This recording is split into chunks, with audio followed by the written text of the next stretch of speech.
오늘 아브라함의 안식 첫 번째입니다. 창세기 12장으로 가겠습니다.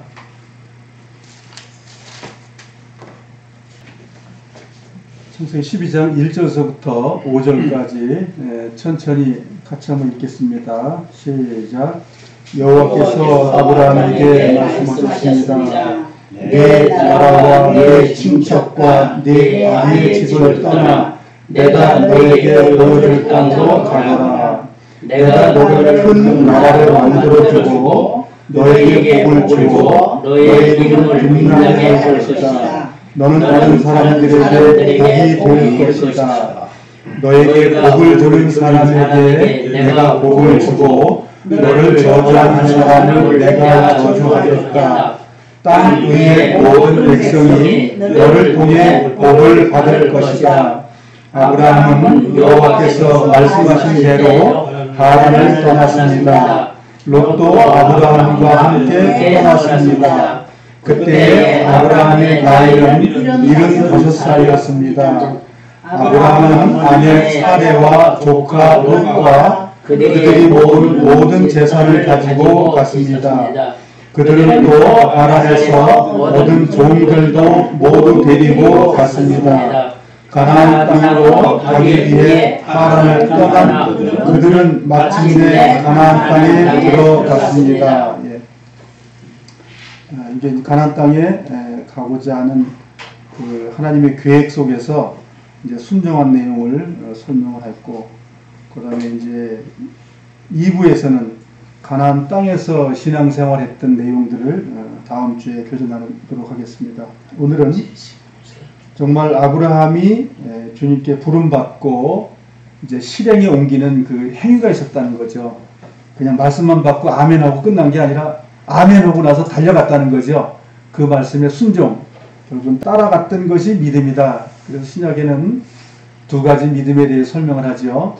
하나는 하나님께서 약속한 것을 믿으니 의를 여기셨다. 그 다음에 또 이삭을 줬더니 이삭을 한 25세, 그 히브리 그 전승에는 25살 때에 아브라함이 이삭을 제단에 바쳤다고 합니다.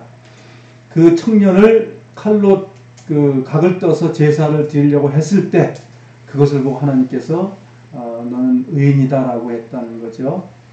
그래서 야고보서는 아들을 잡은 믿음을 의로 여겼다고 그랬고, 로마서의 4장에는 하나님의 말씀을 믿음에 그것을 하나님께서 의로 여겼다. 성경은 믿음을 두 가지로 설명하면서 그 두 가지의 믿음이 합쳐진 것이 완전한 믿음이다. 이제 성경은 그렇게 말하고 있는 거죠. 그래서 오늘 사실 아브라함의 그 일대기를 우리가 두 번에 걸쳐서 하는 것은 뭐 그냥 대략 약식으로 배우는 겁니다. 그렇지만 그 흐름 속에서 어떻게 안식이라는 것 속에 들어갈 수 있었는지를 보려고 하는 것이 목적입니다. 아브라함의 내용을 세세하게 우리가 짚어보려고 하는 것이 아니고, 아브라함이 이러이러했기 때문에 안식에 들어갔습니다.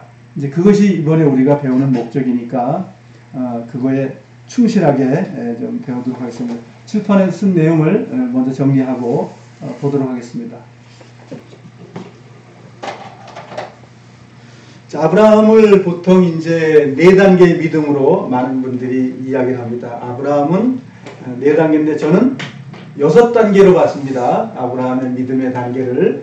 저는 여기서 제일 중요하게 여기는 것은 저는 이 6번째를 제일 중요시 여깁니다. 왜냐하면 아무리 많은 걸 했어도 끝이 나야 되지 않습니까? 끝!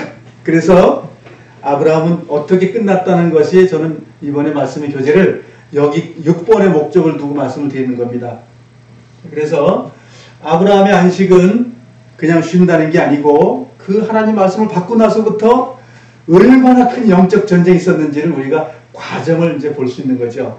그래서 그 부르심을 받았지요. 자, 부르심 받았다는 내용은 창세기 12장에 나오지만 12장 이전에 부름받은 거죠. 그래서 창세기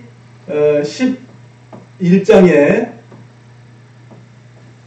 첫 번째 부름이 있었고, 그 다음에 창세기 12장 오늘 좀 읽었던 거에 두 번째 부름이 있었던 겁니다.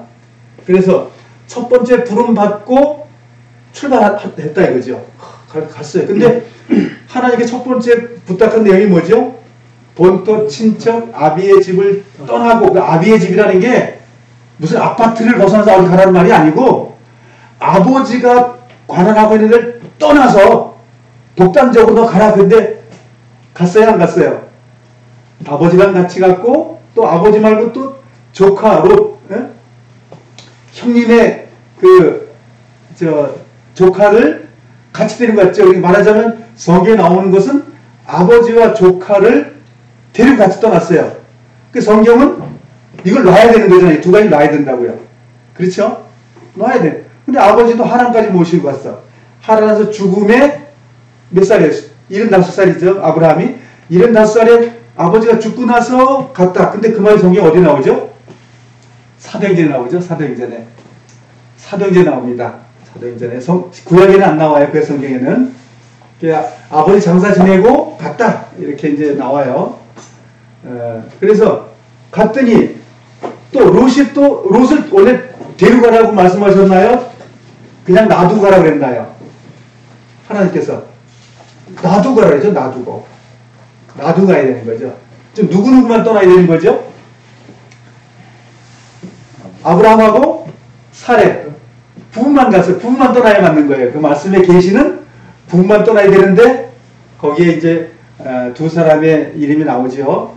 자, 여정에서 발목 잡은 아버지, 그 다음에 또 아버지가 돌아가시고 나서 또 가나안 땅에 들어가서 발목 잡은 게 또 누구죠?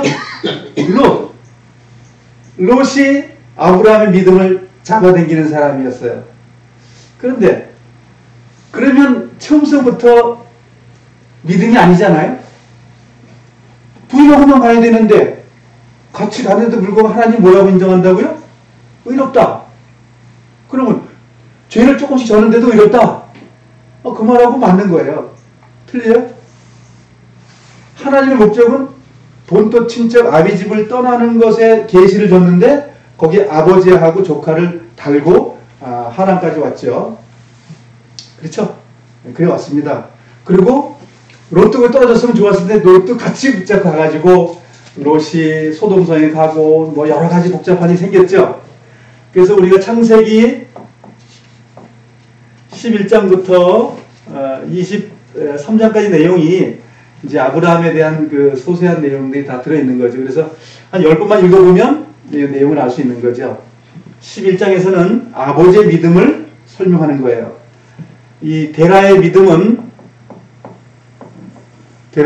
시원찮지 않습니다. 성경에 나와 있는 이 계보는 무슨 계보예요? 믿음의 계보입니다. 멸망의 계보가 아니에요. 성경에 멸망할 사람들을 쭉 써놓은 게 아니고 하나님의 사랑으로 등재된 사람들을 기록한 내용이에요. 그래서 이제 그건 좀 이따 보도록 하겠습니다. 자, 부름 받았는데 지금 이제 지도를 그리게 되면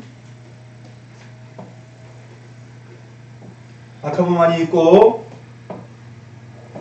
갈대아 우르는 여기에 있습니다. 갈대아 우르는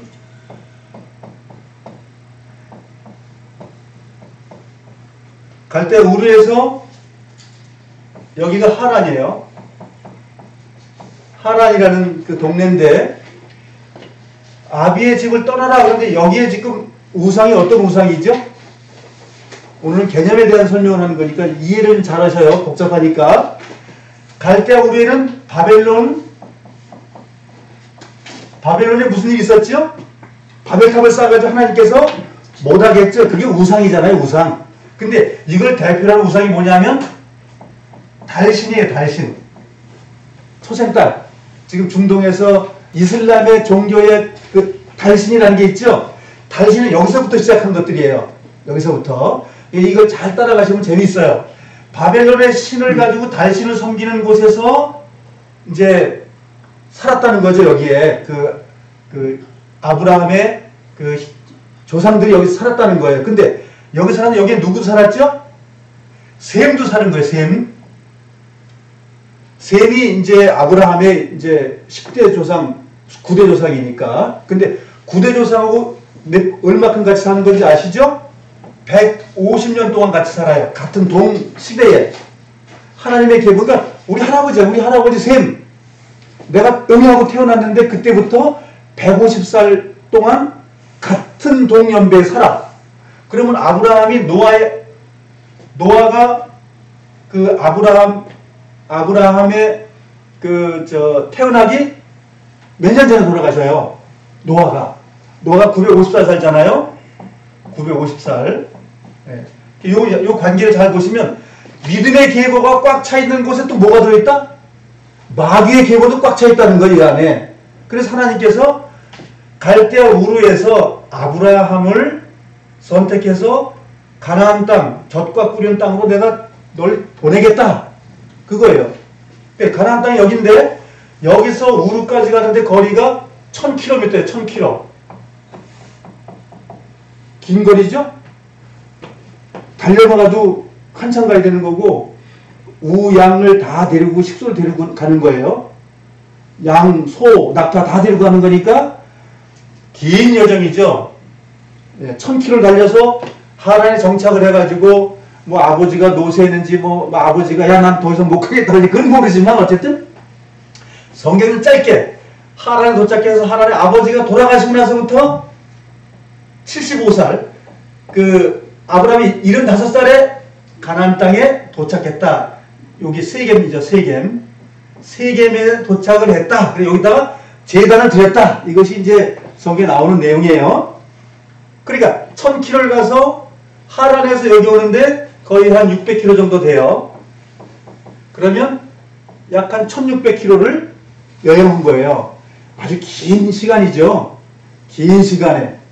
그러니 그 식솔들과 종들을 데리고 하면 이게 무슨 내용이죠? 하나의 군대가 가는 거예요. 군대. 그냥 쫄랑쫄랑 아브라함하고 롯만 간 게 아니고 그 어마어마한 식솔과 그 양들과 소떼와 이걸 같이 가는 거예요, 지금. 그렇게 해서 여기서 기근이 심해서 이제 이집트로 갔었다. 이 그림이 어디서 많이 본 그림이죠? 이스라엘 백성이 꼭 끌려갔던 그 내용하고 비슷하죠? 그러니까 구원 사역이 같다는 거예요. 이 흐름이, 구원의 사역의 흐름이라는 그런 시스템이 같다는 거예요, 항상. 이스라엘 민족도 이집트로 갔다가 다시 또 가나안 땅으로 돌아오는 것. 또 갈대아 우르에서 가나안 땅, 가나안 땅은 형상이 있다는 거죠. 가나안 땅이라는 그것에 하나님의 그 이름 두는 그런 의미가 있다는 거죠. 왜 꼭 버려졌다가 꼭 그 장소로 들어오는지. 이게 우리 살아있는 사람들에게 보여주는 거거든요. 예. 그 장소를 항상 가게 해주시는 하나님께서 막 최근해가지고 여기까지 가고 또 최근해가지고 또 여기까지 가게 하고 여기에 뭐가 있다는 거죠. 여기 뭐가 있냐 하면 주님의 십자가가 있는 것이에요. 우리 여기를 가야 돼요. 이 안에서 안식이 일어나는 거예요. 다른 데서는 아무리 풍요롭고 아무리 초지가 많고 아무리 농산물이 많고 축산물이 많아도 그건 축복이 아니고 행복이 아니고 안식이 아니고 그건 불행이다 이거예요. 그 척박한 예루살렘에 돌덩이밖에 없는, 물도 별로 없는 거기를 가야 된다는 거예요. 그래서 성경은 그걸 계속 이렇게 비유로 말을 하고 있습니다. 그러니까 1600km를 말씀 하나 믿고 가는데 갈 바를 알지 못한 거예요. 어딘지도 모르게 그냥 갔는데 쉬울까요? 어려울까요? 어려운 거죠. 알고 가는 건 좀 그래도 좀 쉬운데 갈 바를 알지 못하는데 야 가봐. 야 참 얼마나 두려웠겠어요 그게. 믿음이라는 게 뭐냐면 알지 못하는 길을 가는 거예요. 아는 길은 믿음이라고 말할 수가 없어요. 그러니까 하나님이 지금 가라? 그러면 이 많은 성경의 이 말씀이 우리에게 지금 가라는 말씀이 들어있는 거예요. 우리에게. 너 가! 어디로 가란 말이에요? 십자가까지. 쉬워요? 쉽지 않다고 성경에 기록되어 있는 거예요. 쉽지 않은 거다. 그래서 그 고난받고 그렇게 애쓰고 갔던 것 너 내가 의라고 인정하겠다. 뭐 믿음을 의로 여긴다는 말에 아무것도 안 한 것 같은 그런 헛개미 말고 믿었더니 뭐예요? 1600km를 가야 되는 그 고난. 그걸 하나님께서 의로 여기셨다 그거예요. 엉터리같이 한 번 구원이 영원한 구원이에요. 그건 성경에 없어요. 그건 이론가들이 말한 거고. 그러니까 정말 하나님께서 우리에게 가라고 하는 목적을 여러 가지 방법으로 보면 내가 지금 어떻게 가야 되는 것을 성경은 지금 말하고 있다는 거죠. 부름받아서 믿었더니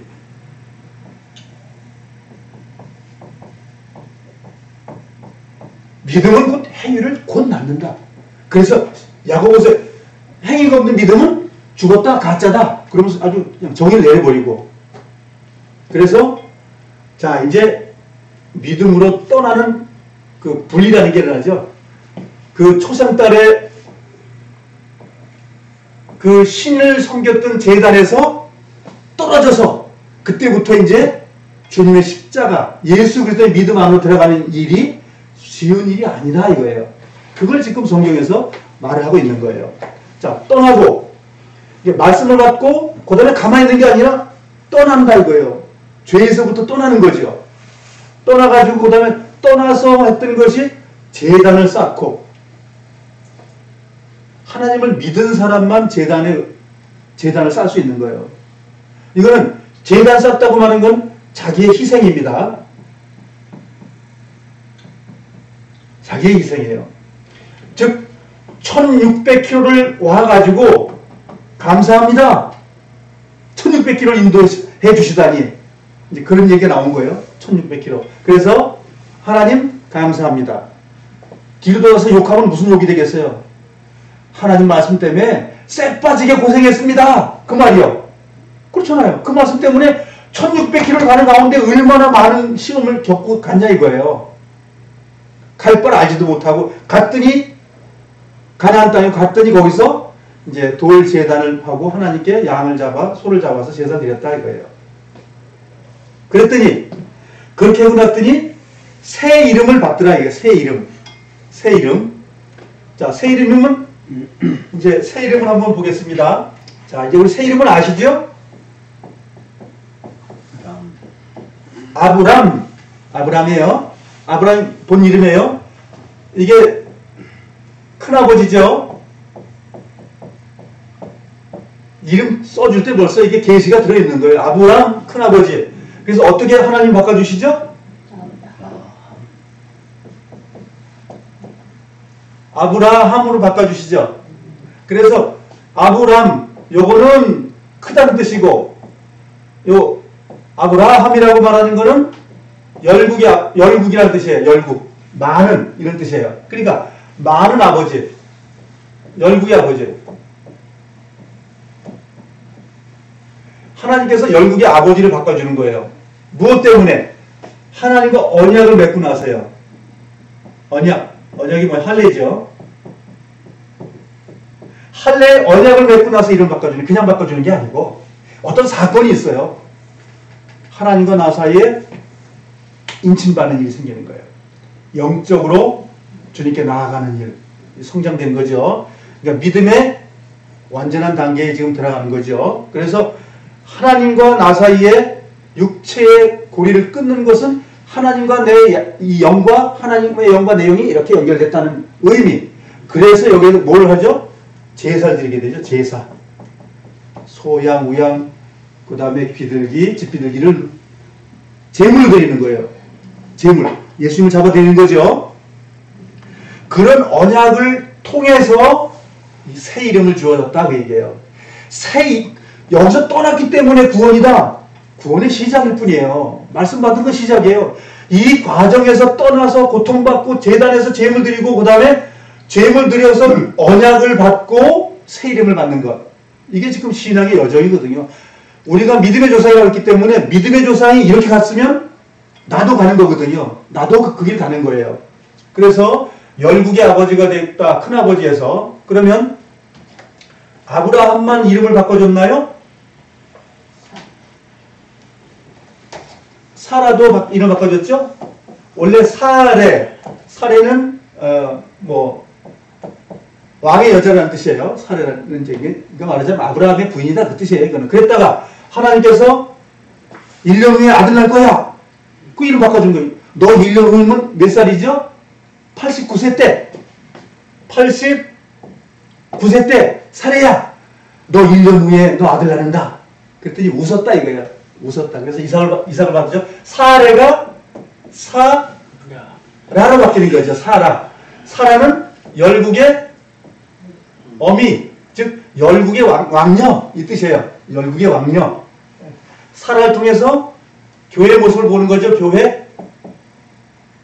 예. 사라를 통해서 교회를 보는 거예요. 예. 아브라함은 교회를 만드는 거죠. 아브라함이 이 땅에서, 즉 예수님도 이 땅에서 교회를 만드는데 실패했다는 뜻이 아니라 이 땅에서 하나님께서 교회를 만드는 건 쉬운 일이 아니에요. 사탄에게 교회를 뺏긴다고 자꾸만. 그 큰 두 번이나 뺏기죠. 두 번이나 이집트에 가서 뺏기고 그 다음에 그랄에 가서 뺏기고. 그렇지만 하나님께 승리한다는 걸 설명해 주는 거예요. 이 땅에서 우리가 죄 가운데 있는 삶이 사라지지만 하나님이 승리해 주신다.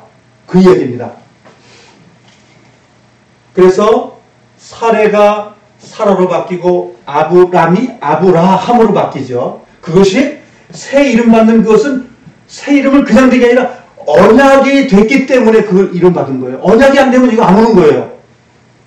이 언약은 목숨을 내보는 거예요.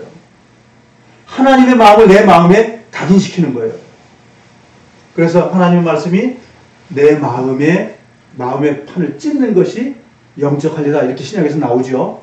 신약에 물리적으로 보여주는 거니까, 가시적으로 보여주는 거니까 생식이 잘라. 생식은 뭐예요? 생명을 잘라버리는 얘기예요. 생명을 자르고 나면 하나님이 그 속에서 역사한다. 그 말이죠. 그래서 하나님께서 새 이름을 준 것은, 이게 새 이름은 우리가 결론이 뭐예요?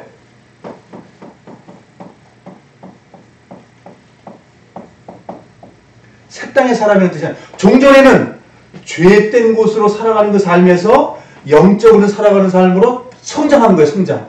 그래서 자라가라. 그렇죠? 자라가는 거예요. 자라가지 않으면 안 된다고요. 그래서 그 음행하다 잡힌 그 여자가 예수님께서 내가 너를 정죄하지 않는다. 그렇죠? 선언 받았죠? 선언 받았고, 그래서 그 다음에 뭐예요? 다 됐다가 아니라 다시는 죄를 짓지 말아라.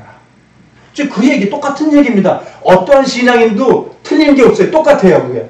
자, 새 이름 받았는데 새 이름 받고 나서 또 죄를 짓고는 어떻게 돼요?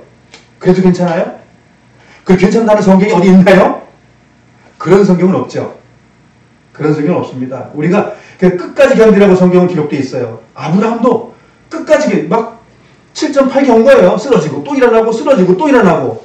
그래서 끝까지 견디는 것을 보라는 거예요. 아브라함을 통해서. 그래서 아브라함이 실수 안 했으면 우리는 큰일 나요.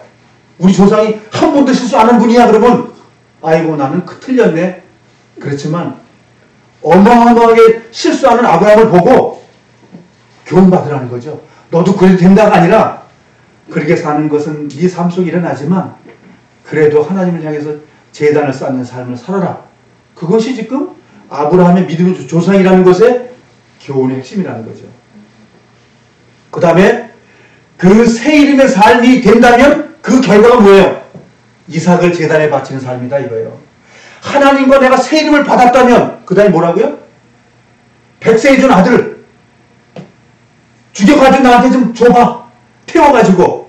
야, 그거 얼마나 어려울까요? 한 75세에 가라 그래가지고 100세에 낳았으니까 요것만 해도 25년 후에 일어난 일이잖아요. 25년 동안 기다렸는데 중간에 막 헤매잖아요. 다른 이집트에서 나온 그 종한테 아들 한번 낳아보기도 하고, 아닙니다. 저기 하라에서 얻어온 그 엘리에셀을 좀 아들 삼아 주시오.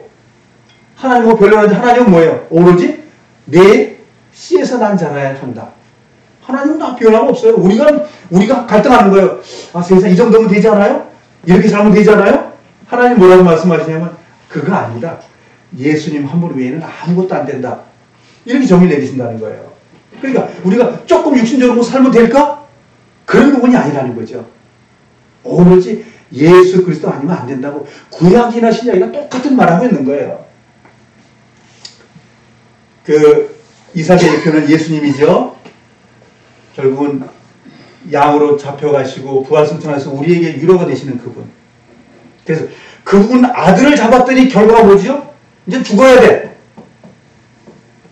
예수님을 잡은 생애는 우리 생애의 끝이요. 더 그 다음에 할 일이 없어요. 그 시험의 때를 통과하면 마지막은 다 이루었답니다. 조상에게로 돌아갔다는 말이 멸망했다는 말이 아니에요. 그 이 조상이라고 말하는 것은 하나님이 만들어 놓은 영적 세계, 그걸 얘기하는 거예요. 이 조상들이 가는 곳은 주님의 나라예요. 그래서 누가복음 12장의 24절에 보면 아브라함과 이삭과 야곱의 살아있고 선지자들이 살아있는 곳, 이렇게 나오죠. 네, 살아있는 곳, 거기 가는 거예요. 살아있는 곳. 죽었다 땅속에 묻혀서 올라가는 그것이 아니고 하나님이 원래 계획했던 곳, 그 십자가를 지는 생활, 시험을 통과하게 되면 받아야 될 그 안식, 죽음이 일어나야 그 안식에 돌아가요. 그러니까 우리가 죽음을 슬퍼하지 말라는 거예요. 성경은 죽음을 슬퍼한다고 되어 있질 않아요. 그래서 슬퍼하는 것은 그 삶을 못 사는 건 슬퍼하지만 정말 주님이 가라앉기를 간 사람은 죽는 날이 결국 뭐예요? 승리 날이고 죽는 날이 기쁜 날이다 이거예요. 우리의 육체를 벗어나서 정말 하나님의 완전한 나라에 들어가는 것, 그 아름다운 곳을 준비해 놨다는 거죠. 그래서 이 모든 과정은 조상에게로 돌아가는 그 아름다운 곳이 우리에게 준비되어 있다는 거예요. 근데 아무것도 안 하고 말씀만 받으면 그냥 6번이 이루어지나요? 성경은 그렇게 기록되어 있지 않고 부름받은 일이 벌어졌다면, 씨가 심겨졌으면 하나님은 씨의 열매를 보고 싶다 이거예요. 씨의 열매를 보는 것을 믿음의 완성이라고 한다는 거예요. 그 완성을 통해서 안식이라는 것 속에 들어가는 거니까 안식은 곧 고난이란 얘기예요. 성경은 이런 조직으로 우리에게 말하고 있다는 거예요. 우리가 지난번에 노아의 안식도 120년 동안 그 3층 높이의 그 어마어마한 140m의 나무를 베어다가 톱을 켜서 그 속에다가 서로 엮여가지고 넘어지지 않고 부러지지 않도록 만든다는 뭐예요? 믿음의 단련이고 그 안에다가 생명을 집어넣는 그 일을 하지 않으면 결국은 노아 심판이 물 심판이 일어날 때 결국 멸망받을 수밖에 없는 거잖아요. 근데 다 이루고 나니까 하나님께 너 잘했다. 하나님께 문 딱 닫고 나서 됐어. 그 안식을 누리는 것 되잖아요. 그래서 우리도 이러한 것들을 이제 그 아브라함의 믿음에 대해서 이런 것을 보려고 우리가 성경을 보는 겁니다. 그래서 최소한 창세기 11장에서부터 23장까지는 한 10번을 읽어보셔야 되지 않을까 생각합니다. 거기 뭐 사람의 뭐 역할도 여러 가지 있지만 다 중요한 것은 아브라함이 하얗게 살지 않았다는 겁니다. 죄를 조금 남겼다는 말은 성경에 없습니다. 죄를 안 지키기 위해서 나아간 것, 하나님 그걸 의로 여겨주신다는 거죠. 그렇다고 실수를 막 하면 안 되죠. 그러나 우리가 실수하지 않도록 주님께 나아가고 하면 새로운 힘을 주심으로써 우리의 삶이 영적으로 거룩한 삶이 날마다 이루어진다는 거죠. 그러면 그렇게 살다 보면 우리의 품성도 조금씩 바뀌는 거예요. 그리스도를 조금 닮아가는 삶이 되는 거예요. 내가 때려 죽이고 싶지만 예수님은 참으라고 그랬구나. 그 참아지는 그 품성이 내 삶에 적용이 된다고요. 용서하라고 하면 용서하는 마음이 조금 생긴다고요. 나에게 없던 거라고 그것이.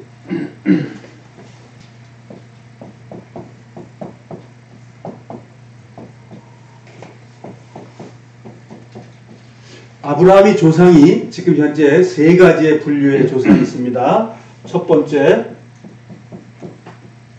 유대인의 혈통적 조상이죠. 유대인 혈통적 조상이고, 두 번째로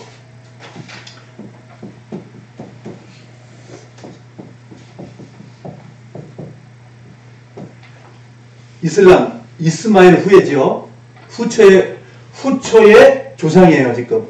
근데 이 사람들은 이슬람은 이걸 본초라고 그러죠? 예? 본초라고 이 사람들 얘기를 해요. 유대인들은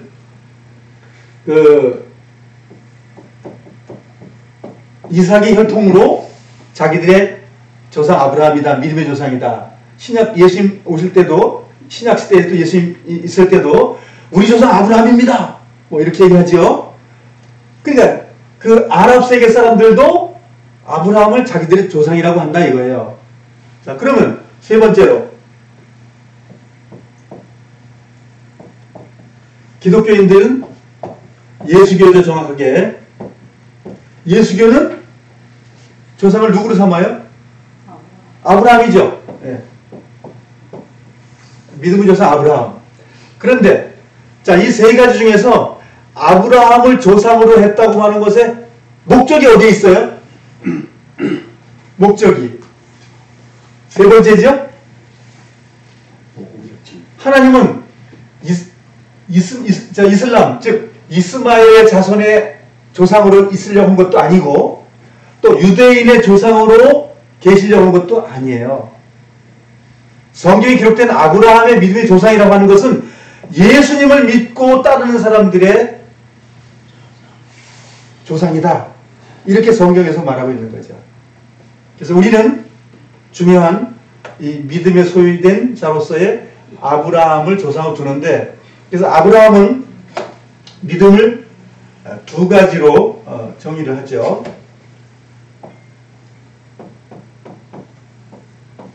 믿음을 두 가지로 정의하는데, 첫 번째는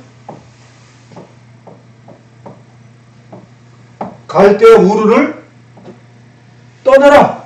갈대아 우르를 떠나라. 떠나라는 믿음이 하나 있고, 두 번째는 이삭을 제단에 바쳐라. 이 두 가지가 합쳐서 완전한 믿음이 된 거예요. 완전한 믿음. 이거 하나만 있어도 안 되는 거고, 갈대아를 떠나는 것만 가지고도 안 되는 거예요. 내가 너 C에게 줄 거다. C 준다고 하는 것만 믿어가지고는 안 된다는 거죠. C를 받고 나서 그 C를 잡아야 완전한 믿음이라는 거예요. 즉 예수님을 영접한 이후에 예수님의 똑같은 예수님이 원하는 삶을 내가 살아가는 것이 완전한 믿음이라는 거예요. 성경은 그래서 그것이 아브라함이 믿음의 조상이 되는 거라 이거예요. 성경이 그걸 말하고 있어요.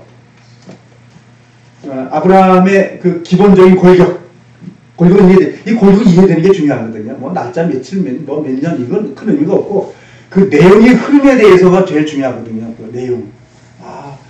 하나님께서 아브라함을 불러내는 것은 신앙인들 샘플을 지금 만들고 계시는구나. 아마 이걸 아셨을 거예요. 하나님을 믿는다고 말하는 건 아브라함이고 샘플 같은 삶을 살기를 원하시는 거구나. 그래서 성경 전체에 그걸 도배해 놓으셨구나. 이제 우리 이것을 안다면 이제 나의 믿음을 어떤 과정으로 해가지고 우리가 어떻게 정말 순종하고 살아가냐 내 생애 속에서 그게 남아있는 거죠. 창세기 12장으로 가겠습니다.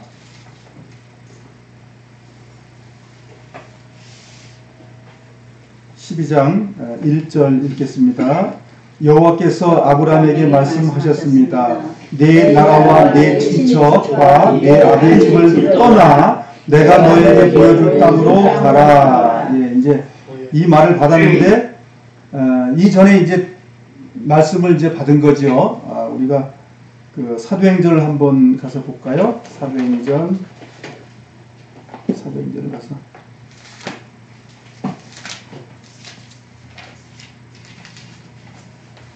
사도행전 7장으로 가보겠습니다. 2절서부터 4절까지 한번 읽어보겠습니다. 스데반의 설교 내용입니다. 같이 읽겠습니다. 스데반이 대답했습니다. 형제 여러분 그리고 어르신들 내 말을 들어보십시오. 우리의 조상 아브라함이 하란에서 살기 전 아직 메소포타미아에 있을 때에 영광의 하나님께서 그에게 나타나셨습니다. 어디서 말씀하셨다고요? 하란에 있을 때. 맞아요? 우리에 있을 때죠. 메소포타미아, 갈대아를 얘기하는 갈대아 우리에서 이렇게 있었다라고 성경 말하는 거예요. 이게 그럼 어떻게 해서 그러면 스데반이 성경에 없는 얘기를 어떻게 알았을까요? 성경에 없잖아요. 아시죠? 유대인들은 책이 많다고, 야사가 많다고. 유대인들은 야사가 많아요. 이 성경에는 이 정론이지만 야사가 많이 있기 때문에 성경에는 그 많은 걸 다 기록한 게 아니라 핵심만 기록한 거죠. 그래서 여기에 하란에 살기 전에 말씀하셨다 그런 얘기고, 지금 우리 12장에는 하란에 살았을 때 말씀을 들은 걸 얘기하는 거고, 그렇죠? 3절입니다. 하나님께서는 아브라함에게 네 고향과 친척을 떠나 내가 네게 보여줄 땅으로 가거라 하고 말씀하셨습니다. 4절. 그래서 아브라함은 갈대아 땅을 떠나 하란으로 가서 살았습니다. 아브라함의 아버지가 죽은 후에 하나님께서는 아브라함을 지금 여러분이 살고 있는 이 땅으로 보내셨습니다. 아버지가 죽고 나서 보냈다. 근데 구약성경에 있어요, 이 말씀이? 구약에는 없습니다. 구약에는 없어요, 이 말씀이. 여기서 구약에서는 그냥 그 4절에 이제 창세기 12장 4절에 이렇게 되어 있죠. 아브라함은 여호와께서 말씀하신 대로 하란을 떠났습니다. 롯도 아브라함과 함께 떠났습니다. 그때에 아브라함의 나이는 75살이었습니다. 이렇게 나옵니다. 그렇죠? 네. 그래서 그러면 아버지가 죽은 나이가 205살이에요. 데라가 죽은 나이가 하란에서 205살 때 죽었어요. 205살 죽었으니까 75세에 출발했다 그러면 130세에 아들을 낳았다 그 말입니다. 근데 또 창세기 11장에 보면 게라가 70세에 아들 셋 이름을 내면서 74세부터 아이를 낳았다 그 말이에요. 그래서 70에 낳은 아들이 큰아들 하란이죠. 하란을 70살에 낳았다고 그러는 거예요. 유대인들 그 야사에는. 그리고 둘째가 아브라함이고 그 다음에 나홀이라는 사람은 아브라함보다 이제 나중에 난 거죠. 몇 살 차이가 난지 그건 우리는 모르지만 그래서 여기 이제 그 혈족 관계가 이제 복잡하게 이제 얽히고 설킵니다. 자, 그러면 아브라함의 아버지가 우상장사라고 우리가 이제 지금까지 배웠는데 그 말이 어디에 있냐면 여호수아 24장으로 가겠습니다. 여호수아 24장. 오늘 데라를 지금 제가 좀 면죄부를 좀 드려야 되겠어요. 여호수아 끝장입니다. 여호수아 끝장 2절을 같이 한번 읽어보겠습니다. 시작. 그때에 여호수아가 모든 백성에게 이렇게 말했습니다. 이것은 이스라엘 하나님 여호와께서 하시는 말씀이요. 오래전에 너희 조상은 유브라데스 강 저쪽에 살고 있었다. 거기에서 너희 조상 아브라함의 아버지이며 나홀의 아버지인 게라는 다른 신들을 섬겼지만 나는 너희 조상 아브라함을 강 저쪽 땅에서 나오게 했고 아브라함을 가나안 땅으로 인도하였다. 그리고 그 땅을 두루 돌아다니게 했고 그에게 많은 자손을 주었다. 나는 그에게 아들 이삭을 주었다. 누가 말한다고요? 하나님께서 말하는 거예요. 지금 하나님께서 여호수아에게 말한 내용을 여호수아가 자기 백성들에게 지금 말했던 내용이에요. 그래서 이것이 데라가 우상장사야, 우상을 많이 만든 사람이야, 이렇게 이야기하는 단초예요, 이게. 자, 그러면 이걸 가지고 이제 다시 창세기 11장으로 가겠습니다. 창세기 11장. 지금 갈대아 우르가 무슨 땅이라고 그러죠? 바벨탑이 쌓여졌던 그 우루 땅입니다. 갈대아 우루. 즉 바벨탑 쌓아가지고 이제 하나님께서 그 언어를 혼잡해 가지고 했는데 셈족의 언어는 그대로 가는 거예요. 그리고 언어들이 계속 바뀌었죠. 그럼 언어가 크게 두 가지로 맨 처음에 바뀐 거예요. 셈족은 의의 혈통이죠. 그럼 의의 혈통 다음에 무슨 혈통이 있었어요? 가나안의 앱이 함의 혈통이 있는 거예요. 즉 말하자면 노왕 수준을 따지면 가인과 아벨의 혈통. 여기서도 마찬가지예요. 지금 의의 혈통 계열이 있고 또 우상 숭배 계열이 있는 거예요. 함의 자손들은 저주받을 백성으로 이제 즉 우상 숭배자들로 좀 나타났잖아요. 성경에는 그들의 후예들이 있는 곳 속에서 결국은 이제 아브라함을 불러내는 거니까 11장 11절을 보겠습니다. 11장 10절부터 볼까요? 11장 10절 읽어보겠습니다. 시작. 셈의 자손은 이러합니다. 셈은 100살이 되어서 아르박삿을 낳았습니다. 그때는 홍수가 끝난 지 2년이 지난 때였습니다. 예, 잠깐만요. 자, 셈은 노아가 셈의 하나님이라고 말합니다. 셈의 하나님이라고 말하면 셈이 어떤 사람이란 뜻이죠? 믿음의 사람이다 그 말이죠. 예, 셈의 하나님 그러면 신실하게 하나님 믿는 셈 이런 말이에요. 그 자손이 쭉 있는 거잖아요. 아르박사, 셀라, 아벨, 벨렉, 우루, 슬로, 나홀. 나홀의 이제 아들이 데라단 말이죠. 데라. 근데 데라의 아들이 막내 아들 이름이 똑같이 나홀이야. 그러니까 할아버지 이름을 땄죠. 셋째 아들이.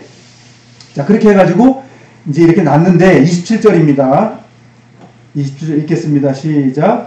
데라의 자손은 이러합니다. 데라는 아브람과 나홀과 하란을 낳았습니다. 하란은 롯을 낳았습니다. 하란은 아버지 데라보다 먼저 자기가 태어난 갈대아 우르에서 죽었습니다. 아브람과 나홀은 아내를 맞아들였습니다. 아브람의 아내는 사레이고 나홀의 아내는 밀가입니다. 밀가는 하란의 딸입니다. 하란은 밀가의 이스가의 아버지입니다. 복잡하죠? 이게 이 족보가.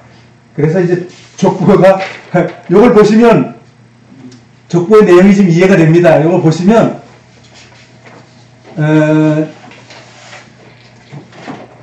작은 아버지는 큰 형님의 딸을 아내로 삼습니다. 하란이 그러니까 70세에 하란을 낳은 거예요. 그리고 130세에 그 신약의 사도행전의 이야기로 한다면 75살에 데라 아버지 205살 때 죽고 75세니까 130살에 태어났다. 이렇게 연설하는 겁니다. 근데 그렇게 연설하는 건지 뭐 데라가 믿음을 실망해서 했다는 그런 말도 있지만 그런 성경에 그런 말은 없고 믿음의 족보 속에 들어있습니다. 데라가. 그래서 여기 보시면 하란이 사실 큰아들입니다. 그러니까 데라가 70살에 낳은 아들이에요. 그래서 하란의 자녀가 밀가, 롯, 이스가 이렇게 돼 있죠. 나홀이라는 그 이제 막내 아들이 큰형의 딸 밀가랑 결혼한 거예요. 밀가랑 결혼해가지고 부두엘을 낳죠. 부두엘이 낳는데 부두엘하고 그 리브가는 그 부두엘이 리브가의 아버지잖아요. 그 리브가는 이삭의 아내가 됐죠. 그러면 족보상으로 보면 아브라함이 자기의 남동생의 조카 손녀가 되는 거죠. 손녀를 자기 아들하고 지금 결혼시킨 거죠. 족보를 따져보면 그런가요? 하여간 뭐 조카 아니면 손주예요. 예. 그러니까 내 친척 그 가족과 그걸 떠나야 되는데 다시 또 뭐예요? 다시 가서 붙어버려. 예? 하란에 가서 자기 족속의 혈통을 가가지고 다시 또 데려온다고요. 자기 시족을. 근데 완전히 끊고 지금 살게 되나요? 아닙니다. 완전히 끊고 못 삽니다. 생을 마감할 때까지 이게 뭘 얘기할까요? 끊어서 끊어야 되는 거 아니에요? 죄 짓지 마 그러면 하나도 안 져야 되는 거 아니에요?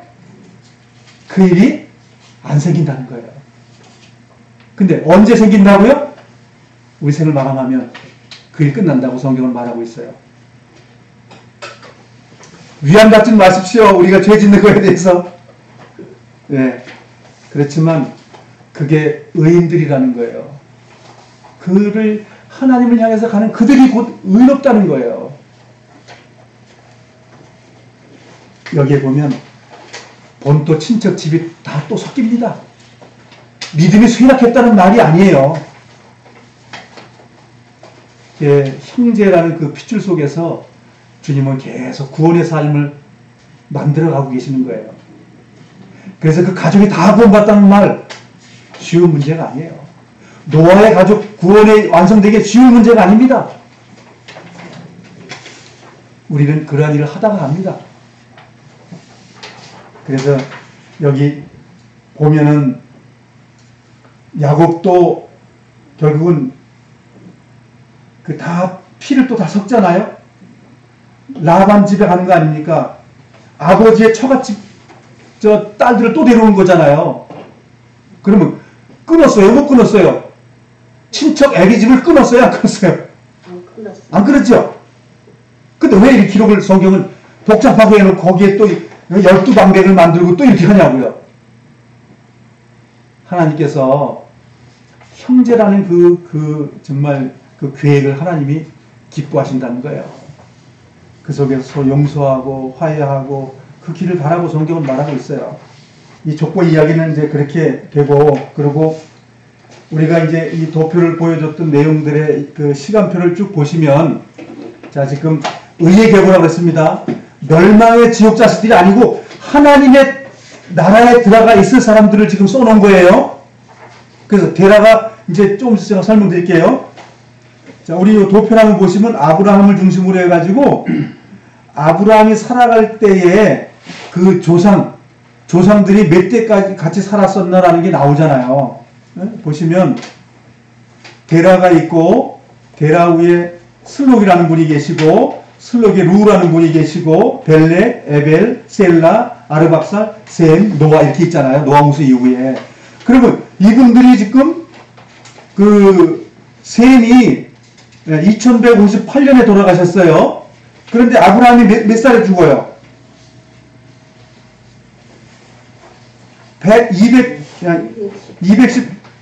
2183년에 돌아가시거든요. 그러니까 불과 셈이 돌아가시고 나서 얼마 후에 돌아가는 거예요, 아브라함이. 그러니까 같이 중복해 살아갔던 시간이 150년을 같이 사는 거예요. 그래서 이 족보를 보면 에벨이라는 분은 2187년까지 살아요. 그러니까 뭐예요? 아브라함보다 몇 대 손을 위에요? 하나, 둘, 셋, 넷, 다섯, 여섯 번째 그 할아버지가 더 오래 살아요. 그러면 믿음의 계보들이 아브라함이 살아있을 동안에 많은 자기들의 손조들이 같이 살아있는 거예요. 믿음의 사람들이 같이 있는 거예요, 지금. 당대에. 멸망의 자식들도 많이 살지만 의의 계보도 이렇게 살아있는 거예요. 그래서 결국은 셈이 그 노아 방주 이전에 100년 동안 살아 100살 때 노아 방주가 일어났으니까요. 즉 98세에 보통 500세에 낳았다는 그런 것도 있고, 그 다음에 502세에 노아가 셈을 낳았다는 말도 있고요.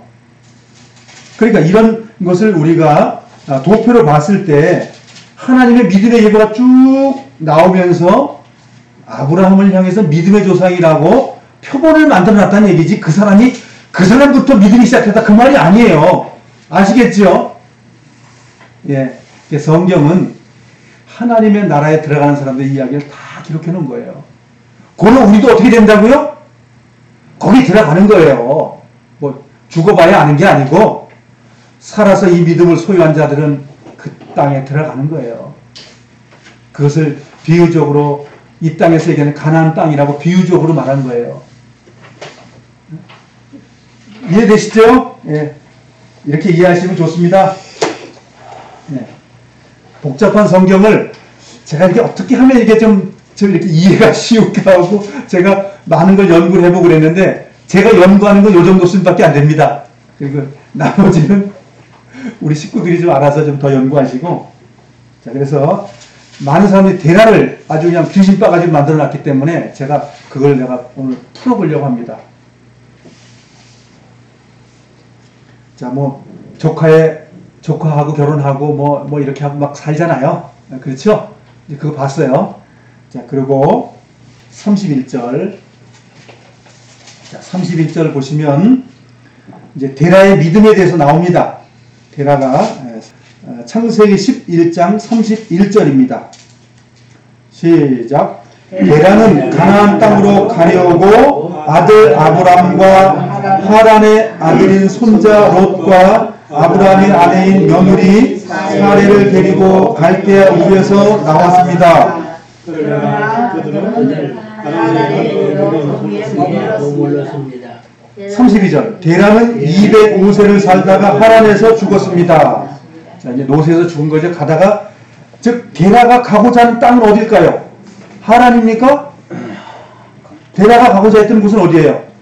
가나안 땅이요. 근데 하란에서 왜 죽었을까요? 때가 다 돼서. 나는 지금 가족을 데리고 아브라함 그 믿음의 우리 아들 믿음 있는 그 아브라함과 함께 행복하게 간 거예요. 지금 가정을 데리고 가다가 노세에서 하란에 죽은 거예요. 노세에서 생을 마감하면 이게 하란이에요. 근데 그가 데라의 목적은 어디예요? 가나안 땅. 그래서 데라는 가나안 땅으로 가려고 누구의 말을 들었을까요? 아버지가 아들의 말을 믿은 거죠. 하나님이 너 가라 그랬어? 야, 가야 되겠다. 그래, 여기는 맞아. 정말 여기는 우상 숭배가 많고 달신을 섬기는 곳이니까 하나님이 너에게서 계시했어? 같이 가자. 그렇게 한 거예요. 그런데 같이 갔는데 여기에 이름이 없는 사람이 누구 있죠? 나홀이라는 사람은 같이 갔다는 말이 없어요. 근데 나중에 성경을 돌아보면 지금 나홀이 나왔어요, 안 나왔어요? 나홀도 후에는 나온 거예요. 그래서 어디 살았어요? 하란에 살았어요, 나홀이. 그래서 나홀의 자녀들하고 결국은 이삭의 야곱의 셋이들이 거기서 나오잖아요. 그것도 그냥 형이 죽여버린다고 그러니까 도망간 장소가 어디예요? 하란이잖아요. 누구 집이요? 처갓집에. 그러니까 처갓집이 누구냐면 나홀이 처갓집이거든요. 나홀의 아들이 부두엘의 손자가 라반이잖아요. 라반의 집에 결국은 도망간 거잖아요. 엄마의 외삼촌 집이잖아요. 외삼촌. 이제 이해가 좀 쉽지요? 이런 도표를 보면 이해가 쉬운 거예요. 하나님이 그 계획 가지고 있는데 갈 때 우리 버린 인간들을 통해서 하나님 또 역사하셔. 버리라고 해놓고 나서. 그렇죠? 자, 그래서 이 일을 통해서 우리가 데라는 틀림없이 믿음의 사람으로 가다가 생을 마감했어요. 그래서 데라가 우상장사라고 말하는 건 회개해서 아들하고 가기 이전에는 그 사람은 살았고, 그러고 나서 하나님의 자기 아들에게 계시받은 걸 듣고 가자. 그렇게 온 거예요. 그러니까 몇 년에 떠나는지 그걸 성경에 없어요. 아무리 유추해도.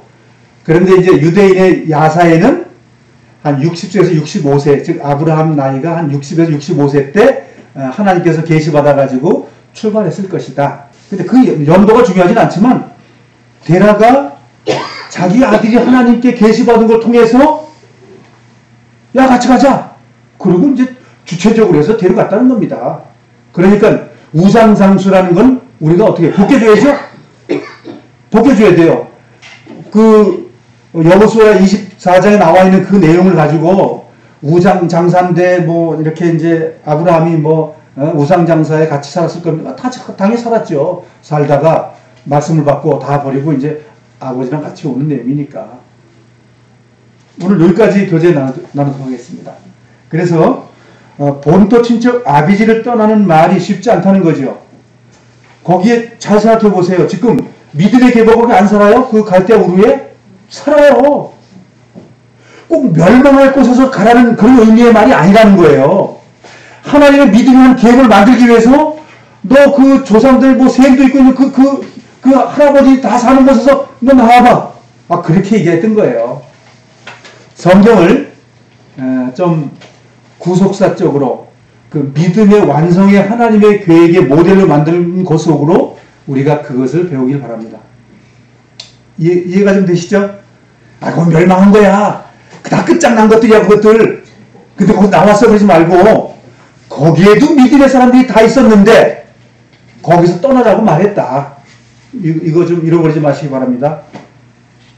그래서 오늘 이런 것들이 우리 마음속에 구약의 내용들이 남들이 말했던 거 말고 이제 성경을 돌아서 보니까 그 성경에 그런 내용들이 있네 라고 우리가 깨달아지고 내가 이 세상에 그 죄악된 곳에서 우리가 떠나는 삶이 날마다 되어진다면 하나님의 나라에 우리가 생을 마감할 때 통장 빠져 들어갑니다.